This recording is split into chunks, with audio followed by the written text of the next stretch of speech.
মন রে একবার হরি বল, এ নাম দুর্বলের বল, নাম বিনে কি আছে বল এ ভব সংসারে। যে জন করে হরি চিনতে, হরি করে তার চিনতে, অন্তে জীবকে নিয়ে যায় সে ভব সিন্ধু পারে। তাই বলি মন রসনা তেজে বিষয় বাসনা, কেলে সোনার উপাসনা করো সার। ওই যে হরি দীনবন্ধু পাইলে তার কৃপা বিন্দু, ভব সিন্ধু সেদিন হবি পার। মনশিক্ষা করে শেষ বক্তব্য করিব পেশ, সবিশেষ সবার মধ্যে জানাই নিবেদন। সুন্দর হয়েছে সবার সভাখানা মনোলোভা, বসেছেন যেন দেবী দেবা, করি সবার চরণ বন্দন। দেশ বিদেশে গান গাইলাম, এই আসরে নূতন এলাম।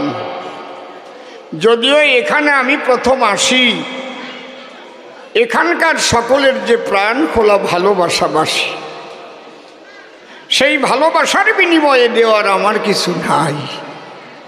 আপনাদের আছে জানা, ভালোবাসার কোনো মূল্য হয় না, এটা অমূল্য সম্পদ, জানে তা সবাই।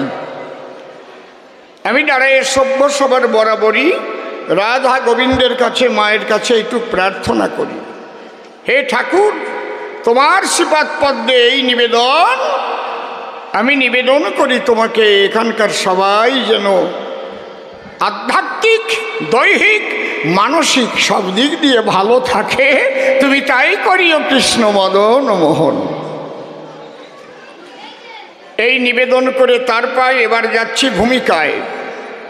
বিপক্ষ কবি এসে সভা পাশে রানা কুম্ভ নাম করিয়া ধারণ, আমাকে করেছে মীরাবাই, আপনারাও শুনলেন সবাই।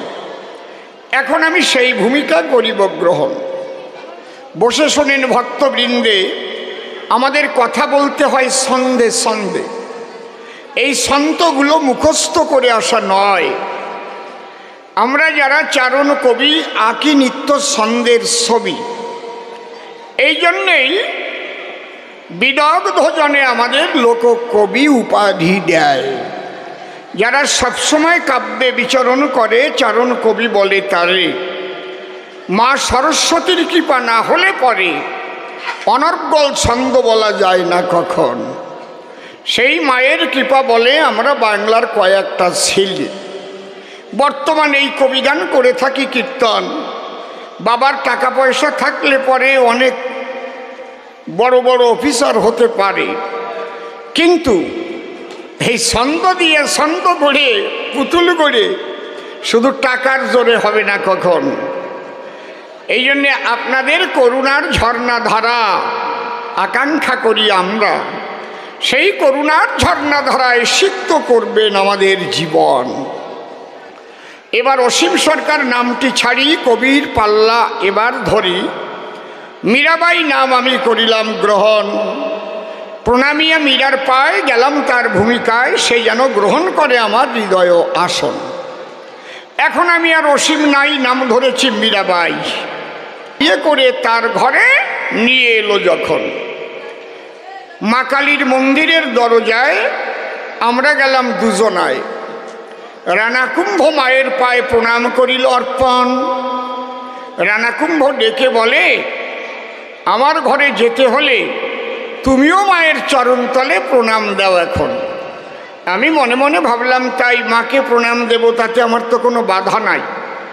কারণ আমি জানি বৃন্দাবনের বিনোদিনী রায় তিনিও সখীদের নিয়ে কাত্যায়নী ব্রত করেছেন সম্পাদন। কাত্যায়নী মহামায়া মহাযোগী নধীশ্বরী নন্দ গোপসুতং দেবী পতিং মে কুরুতে নম। আমি চিন্তা করি মনে মনে প্রণাম দেব মায়ের চরণে, কিন্তু ওখানে একজন পুরোহিত ব্রাহ্মণ বসা রয়। ডাক দিয়ে বলে, আমার ঠাই নববধূ মীরাবাই, খালি হাতে প্রণাম দেওয়া মোটেই উচিত নয়। হাতে নিয়ে জবা ফুল মঞ্চিত করে আকুল একটা রাঙা জবা দেও মায়ের রাঙা পায়। আমি বললাম, তার ঠাই ঠাকুর মশাই, আমি তো জবা ফুল নিয়ে এবারই আসি নাই। আমি একজন নূতন বধূ দিয়েছি দর্শন, আমার কাছে বলুন তাই জবা ফুল আমি কোথায় পাই? ডাক দিয়ে বলে তখন ওই পুরোহিত ব্রাহ্মণ, কি বলবো, তোমার কাছে মন্দিরে অনেক জবা পড়ে আছে, তার একটা জবা তোমার করে করতেছি অর্পণ। হাতে একটা দিল জবা, জবাটা ছিল মনোলোভা। কিন্তু আমি মনে মনে হলাম বিরক্ত। জবা ফুল লাল থাকে জানে তা বিশ্বের লোকে, কিন্তু যে জবাটা দিয়েছে আমাকে, ওই জবার গায়ে মাখানো তাজা রক্ত। আমি জবার গায়ে রক্ত দেখে ঠাকুর মশাইকে বললাম ডেকে, ঠাকুর মহাশয় বলুন তো আপনি আমার ধারে এই জবা ফুলের উপরে রক্ত মাখা দেখি কিসের দায়? ঠাকুর মশাই ডেকে বলে, তুমি তো এই বাড়ি তো নূতন এলে, আমাদের পূজার পদ্ধতি তোমার জানা সম্ভব নয়। বুঝতে পারছেন? উনি বলছেন আমরা হলাম কালী। এত একসাথে বাড়াইয়েন না। আমরা হলাম কালী ভক্ত। তোমার কাছে খুলে বলি, একটু আগে দিয়েছি আমরা পাঠা বলি, আর জবার গায়ে মাখানো আছে সেই তাজা পাঠার রক্ত। যেই বলে পাঠার রক্ত, আমি হলাম বিরক্ত। এরা আবার কেমন ভক্ত? হ্যাঁ, পশু বলি দিয়ে মায়ের পূজা হয় ছিল। বাবা আমাকে বিভিন্ন শাস্ত্র গ্রন্থ করে অধ্যয়ন ঘরে থেকে শিখায় মোরে। পদ্ম পুরাণের ভিতরে একদিন কালীর ধারে জিজ্ঞেস করেছে পাগলা পঞ্চানন, আচ্ছা কালী তোমার কাছে খুলে বলি, অনেকে তোমার পূজায় দেয় পশু বলি, তুমি কি তা করো গ্রহণ? সেই শিবের জবাব দিতে কালী কি বলেছে শিবের সাক্ষাতে, পদ্মপুরাণ থাকলে এই সভাতে নিয়ে আসুন এখন। তাতে কি লেখা আছে? আমি দেখাবো আপনাদের কাছে। কালী কি বলছে? মম দ্বারে মম যজ্ঞে যৌনরা পশুঘাতকা তে নরা নরক জান্তি যাবচ্চন্দ্র দিবাকরম। অর্থাৎ আমার যজ্ঞ, আমার দ্বারে, আমার পূজা করবার তরে যদি কোনো নারী নরে পশু বলি দেয়, অন্তর দিয়ে দেখো ভেবে যতদিন চন্দ্র সূর্য জগতে রবে, কুম্ভীপাক নরকে তারা হইবে নিলয়। তাহলে এই যদি হয় কালীর কথা, পূজা দিতে কালী মাতা পড়িয়া কোন শাস্ত্রের পাতা, তোমরা এই পশু বলির প্রথা কয় 52 পেলে কোন জায়গায়, এইটা একটু জানাও বলে তারপরে আমি পূজা দেব মায়ের চরণ তলে। আমি খারাপ করছি নাকি বলেন তো মশাই? বড় বড় মানুষ যারা সমাজকে সংস্কার করতে জন্মগ্রহণ করে, তারা যত যত আচরতি শ্রেষ্ঠ স্তোত্র দেবতর জন সযৎ প্রমাণং কুরু।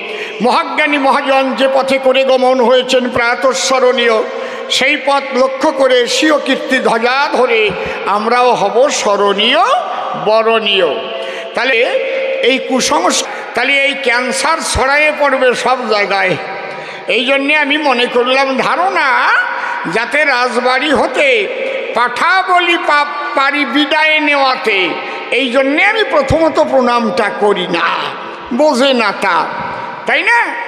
আজকে ওই যে মা শঙ্করী আজকে এখানে পাঠা বলি দিয়েছে, আমি যদি প্রণাম করি, হয়তো ঘরে মাংস করতেছে রন্ধন, অন্তর দিয়ে দেখেন ভেবে একটু পরে একসাথে খেতে বসতে হবে, বলবে মায়ের প্রসাদ করো গ্রহণ।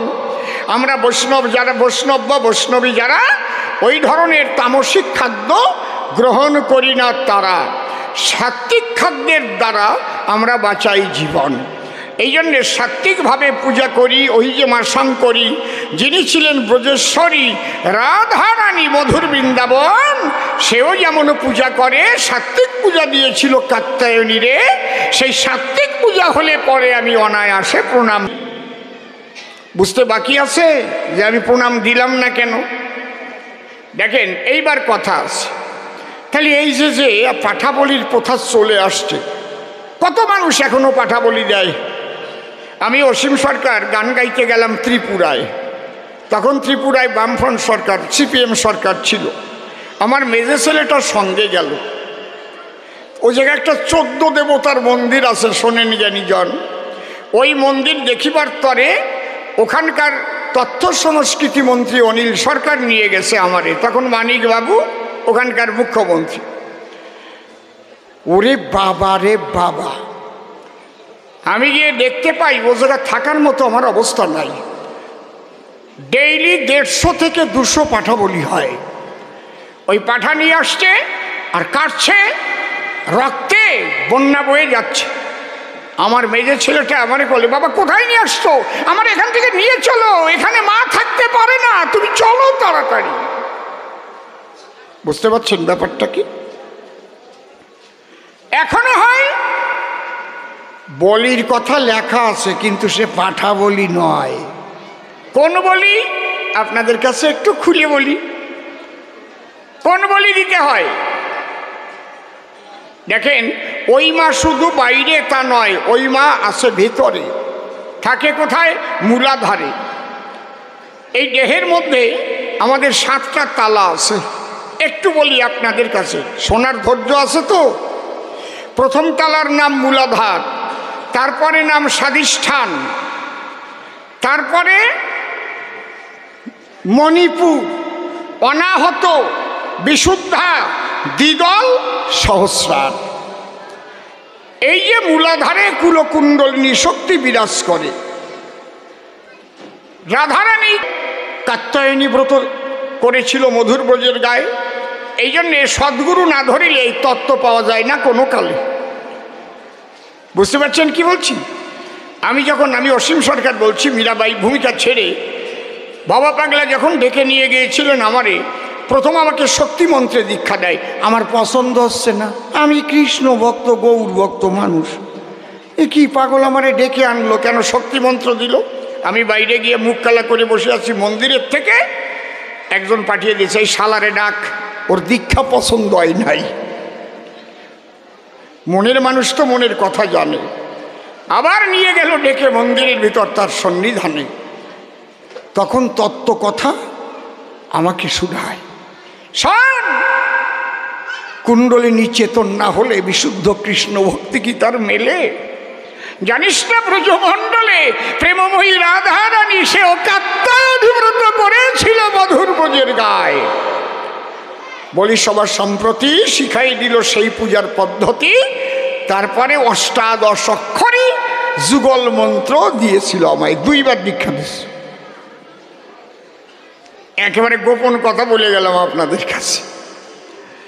তাহলে এই যে কোন বলি দিতে হয়, দেহের মধ্যে 6টা পাঠা দিবানিশি ঘটায় লেঠা, কাম, ক্রোধ, লোভ, মোহ, মদ, মাৎসর্য যারে কয়। যদি কেউ জ্ঞানের খড়গ ধরে এর বহির্মুখী স্বভাব মূলাধারে মা কালীর দ্বারে বলি দিতে পারে মহাশয়, কুণ্ডলিনী চেতন হলে জীবাত্মাকে নিয়ে ঊর্ধ্ব দিকে চলে।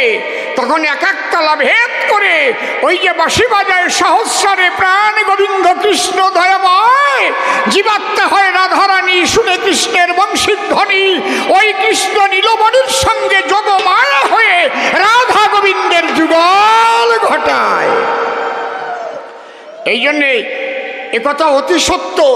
জানতে গেলে সাধন তত্ত্ব, দেহতত্ত্ব একজন সদ্গুরুর আছে বিশেষ প্রয়োজন। তাই নাহলে এই পাঠা বলি দেবে, পাঠার মাংস খাবে, চুল্লু খাইয়ে বেড়াবে।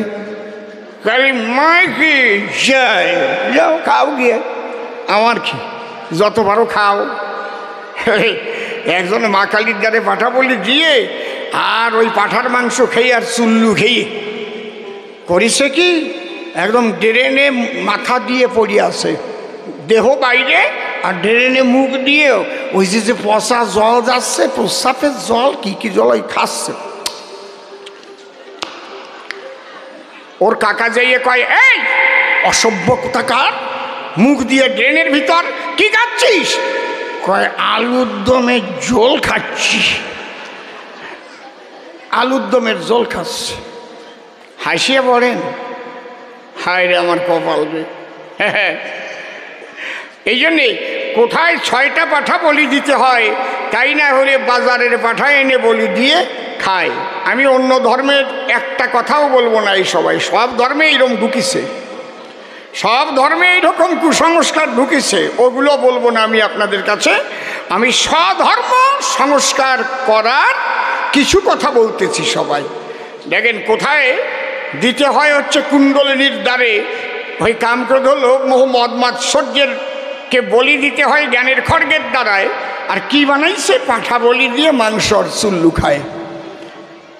তাই দোষ কার? সম্পূর্ণ দোষ ওই বামুনের। ওনাদের দরকার ছিল এগুলো বুঝাইয়ে দেওয়ার, কিন্তু বুঝাই নাই কেন? তাহলে তো পাঁঠার মাংস ওনাদেরও কম পড়ে যাবে। হ্যাঁ, কথা নয় অসঙ্গত। আগে পাঁঠা কাটলে মাথার ভাগ ঠাকুর মশাই পাত, এবং ঠাকুর মশাই যে খাড়া দিয়ে কোপ দিত, ওলাই তোরে চারে না পয়সা দেবানে 2 ঠ্যাং জড়াই কোপ দিস সামনের, তাহলে ওইটুক ঠাকুর মশাই নিয়ে যাবে। এক বুড়ো ব্রাহ্মণ, ওর বাড়িতে ছেলেপেলেরা গিয়ে বলছে, ঠাকুর মশাই আমাদের কালী পূজা আপনি করিয়ে দেবেন এবার। কয় আমি আর এখন কালী পূজা করি না, আমার দাঁত তো নাই বুড়ে বাবা, সব দাঁত পড়িয়ে গেছে। দাঁতে কি অসুবিধা হচ্ছে? কয় পাটার মাংস এখন আর খাতে পারবি না, আমি কালী পূজায় যাই না। বুঝতে পেরেছেন ব্যাপারটা? এই যে ভুল ব্যাখ্যা করে সমাজের মধ্যে যে কুসংস্কার আজকে প্রবেশ করায় কিছু নারী নরে, যার জন্য মূল তত্ত্ব ফেলে মানুষ ভুল তত্ত্বের পিছনে ধায়। ছোট্ট একটা গল্প মনে পড়ছে, বলবো কি এই জায়গায়? না, বলবো না, বলবো না। ও গল্পটা একটু অসুবিধা আছে, ওটা বলবো না। কি কে রে আপনি করছেন? কইয়ে দেন।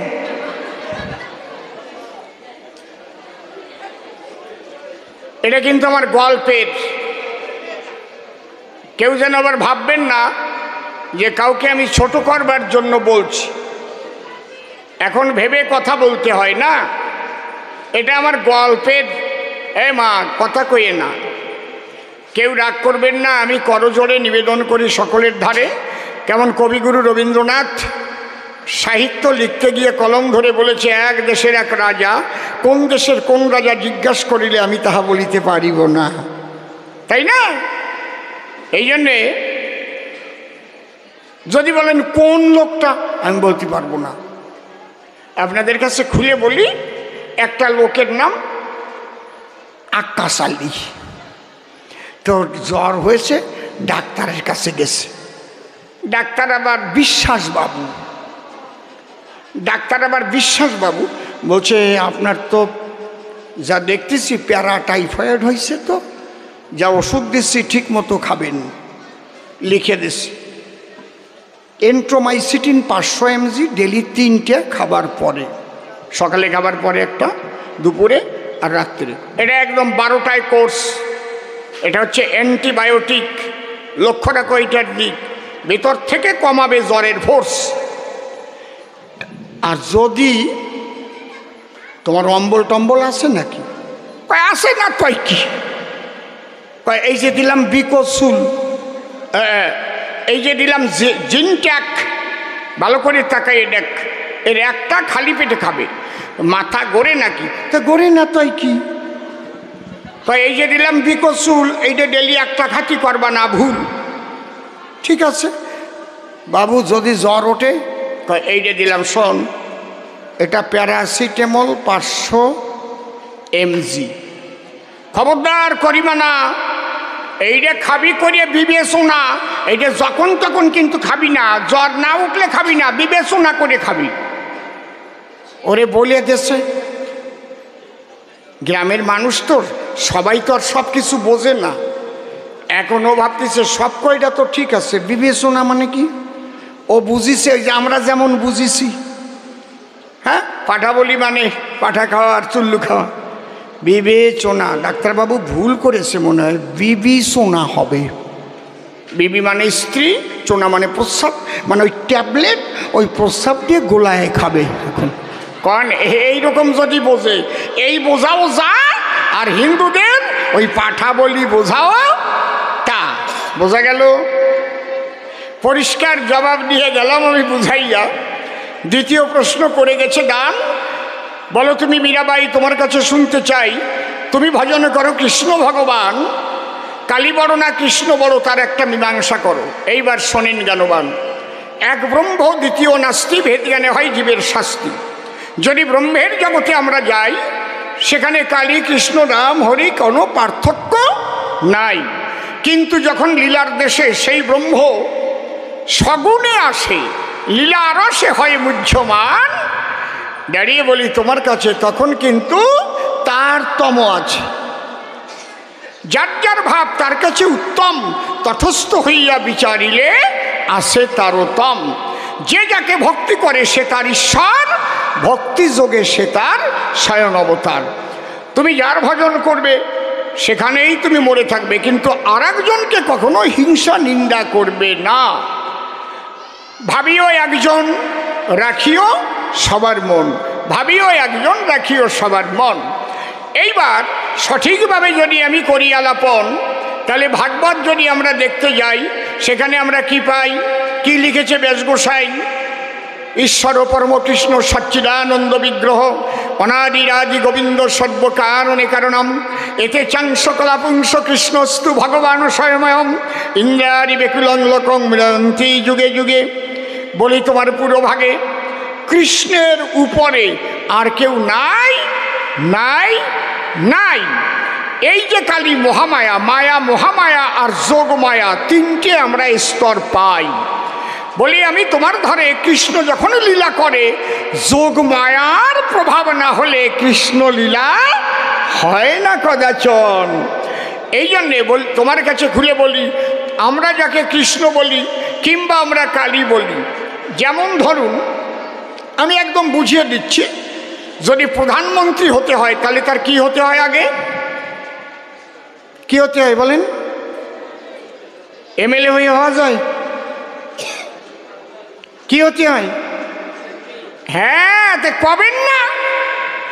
যদি মুখ্যমন্ত্রী হতে হয় তাহলে কি হতে হয়? এমএলএ কায়দা আছে। ওই জায়গায় কিন্তু সবাই সমান এমএলএ, ওই জায়গায় কিন্তু সবাই সমান এমপি। ওর মধ্যে থেকে একজন প্রধানমন্ত্রী হয়, একজন স্বরাষ্ট্রমন্ত্রী হয়, একজন অর্থমন্ত্রী হয়, একজন পরিবহন মন্ত্রী হয়, হয়তো নাকি? এইটা বুঝবার বিষয়। তাহলে একটা জায়গা গিয়ে ব্রহ্ম, সবই ব্রহ্মময়। এ কথা লাগে বলা। সোনা একটা বলের মতো এক দলা। ওই সোনা যদি কেউ পথ দিয়ে হেঁটে নিয়ে যায়, কেউ যদি জিজ্ঞেস করে ভাই কি আছে তোমার হাতের ভিতরে, সে বলবে এটা সোনার বল। ওই সোনা যখন শেকড়ার কাছে গেল, শেকড়া যখন বিভিন্ন অলংকার তৈরি করে দিল, দেখেন কেমন কল। এবার বাক্স ভরে ভরে গলার হার, নাকের ফুল, কানের দুল, হাতের বাজু, যা দিয়ে করে সাজুগুজু, ওই দিয়েছে ভরিয়ে। ওইটা নিয়ে যখন যাচ্ছে পথ ধরে, সেই আবার জিজ্ঞেস করছে ভাই তোমার হাতে কি? বলে স্বর্ণালঙ্কার। তাহলে আগে ছিল সোনার বল, তাই তো? তাহলে ওইটা দিয়ে কি হলো? অলংকার তৈরি হলো। ওই অলংকারগুলো আবার যদি গালিয়ে ফেলা যায় তাহলে একই সোনা ছাড়া অন্য কিছু নয়। কৃষ্ণ কালী শিবরাম ভিন্ন কবু নয় রে এরা, মনের বিকার সব একাকার, বোঝে না যারা আখি হারা। যদি আসি লীলার দেশে শ্রেষ্ঠ কৃষ্ণ ঋষিকেশে, কৃষ্ণের ভজন ওই শিব আর কালী করে কয়জন? দেখেন না, একই এমএলএ হয় কিন্তু সবসময় মুখ্যমন্ত্রীর জয়গান গায়, একই এমপি হয় সবসময় প্রধানমন্ত্রীর জয়গান গায়, একই এমপি হয়। ঠিক ওই রকম একই ব্রহ্ম হলে পরে খেলা করতে আসে এই ধরনী পরে বিভিন্ন রূপ ধরে। এই জন্যে সবাই কৃষ্ণ ভজন করে পরম শান্তি পায়। প্রেমানন্দে হরি বলো, আমার কৃষ্ণ সকলের ঊর্ধ্বে রইল, আমি প্রণাম করি প্রাণ গোবিন্দের রাঙা পায়। বুঝাতে পারলাম একটু নাকি? কিছুটা বুঝাতে পারলাম? কেউ কথাই কয় না। এরপরে যে প্রশ্নদান করে গেছে সভাস্থান, জবাব দেব তাতে বাধা নাই। জবাব দেওয়ার আগে আপনাদের পুরো ভাগে একটা গান আমি আগে গেয়ে শোনাই। হ্যাঁ।